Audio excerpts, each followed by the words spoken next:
I think really the reality is going through something like this, you learn a lot. I mean, you know, I went to a seminar years ago, and when the speaker made this statement, I thought, well, that's the dumbest thing I've ever heard. And then the more I thought about it, it was the smartest thing I'd ever heard. And her statement was, you don't know what you don't know. You don't know what you don't know until you know it, until somebody slaps you in the face with it, until you're confronted by it. I would say this Chamber of Commerce has been confronted by a lot. And basically, they've had to sit down and for the past 7 months, look at everything. Look at themselves, look at the financials, look at the membership. I mean, every aspect of this Chamber of Commerce has been reviewed, and re-reviewed. We have called in accountants, we have spoken to legal, we have called in our insurer, who will be addressing our board to discuss ways to make sure that we don't find ourselves in this position again. I mean, really what we can do is find the tools that will help us not be in this position again. And as I told someone earlier, I said, I can guarantee 2 things. If I walk outside and it's raining, I'm going to get wet. And in 2 weeks, I'm going to have to see my hairdresser to have my roots done again. Okay? Those 2 things I can guarantee. The only other thing I can tell you, Dan, is that you have a board of directors in this chamber, and you have a president, incoming chair of this chamber, who is committed to righting this ship.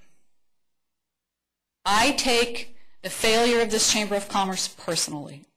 I worked very hard as president in 1999, and I wore my past president's badge as an honor, and I want to be there again. I want to see the members of this chamber. I want to look them in the eye and know that they are proud to be a member of this Chamber of Commerce and this city. And the only thing I can guarantee to you standing here tonight is that you have a board, and you have board chairman and immediate past chairman and incoming chairman who are all focused on that same commitment. And with the help of the city and the oversight of other individuals, we will get there. Donna, can I ask you, what was the rate of the chamber paying per month? It's currently $6,045 a month, I believe. It's set to go up by the CPI inflator this month as soon as the CPI numbers are out. And with regard to the rent, Dan, I will tell you, I mean, when I was chair before, we were on Rockingham, struggling to pay $1,200 a month. When I walked into these offices in this beautiful city hall, and the Chamber of Commerce opened the door, the first words out of my mouth, Shelley, were, "Are you kidding me?" They're beautiful. They're absolutely gorgeous. And the first question was, how can they afford these offices? I do leasing for a living. Had I been on this board, frankly, that lease would have gotten more of a review. Well, I think you got a pretty good deal to start with, so. It's a beautiful building, absolutely. What's the square footage, Donna? Just a second. The lease is 3,487 square feet. The actual dollar amount is $6,309.75. How many months delinquent?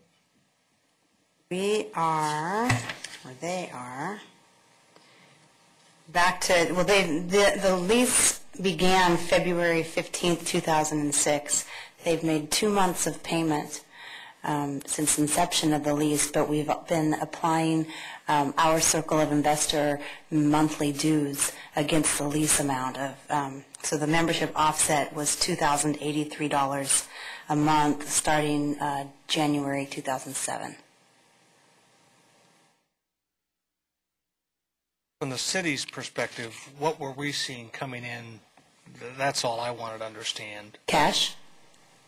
We have seen $12,204 cash. 2 months worth of 2 months payment. of payment. So since the... Almost 2 years. Basically, since we moved into the building, we haven't got any further cash. Well, $12,200. Grand opening was April of '06. Correct. Basically, since we were officially here, we haven't received any funds. 2 months worth of rent, that's all. Just 2 months. Worth of rent. Beth, another question. You indicated redevelopment and economic development as far as, I'd hate to see the chamber basically duplicating what we have a complete economic development department for the city now. I can see that the chamber tourism, bringing business here, but bringing business here is also part of our economic development department also. My concern is duplication. I don't know if Kurt would have some just comments about this or not, but we have one department in the building here, and you have your own department as far as economic development too. I'd like to just give me an idea how they would operate separately without clashing or overstepping each other. Well, as I think I've expressed previously, we don't see ourselves as competing with you. Our function, as far as economic development is concerned at this point, is to be a tool for the city. We are not in a position to broaden our scope beyond our membership.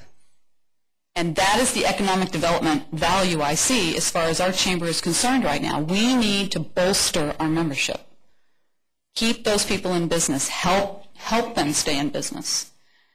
Kurt and I have had conversations about how we can partner on activities, and I think that's the real value.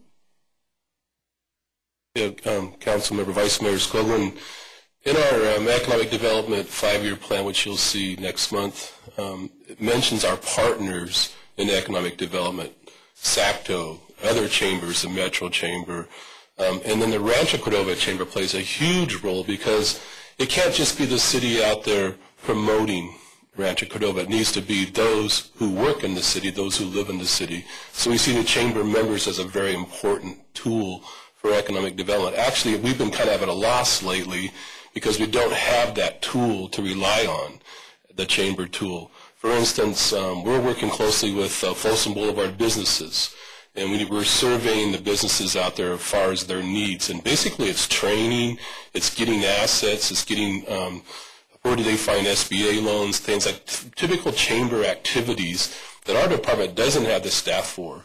And we, the city, shouldn't really be doing it. It should be coming from the chamber. So we've been missing this chamber partnership basically since cityhood. And it's been a hole that I've seen. And with the revitalization of this chamber, Beth and I and the board have met a couple of times on 3 or 4 immediate projects that could be done that the chamber works with economic development that we can't do alone. So it's a very important tool. I'd like to add a comment to that because actually Chris' point about there hasn't been a real strategy since incorporation is accurate. We, those of us who've been on the chamber board before incorporation knew that we would have to have a refocus, a division of labor, in essence, to decide what was the role of the chamber going to be and what was the role of the city going to be. And that never really happened. When you look at just the Sacramento region in general and the fact that SACTO has a very clear role in what it does, the Metro Chamber has a very clear role in what it does, and then the city of Sacramento has its own economic development department, and those 3 entities don't walk all over each other.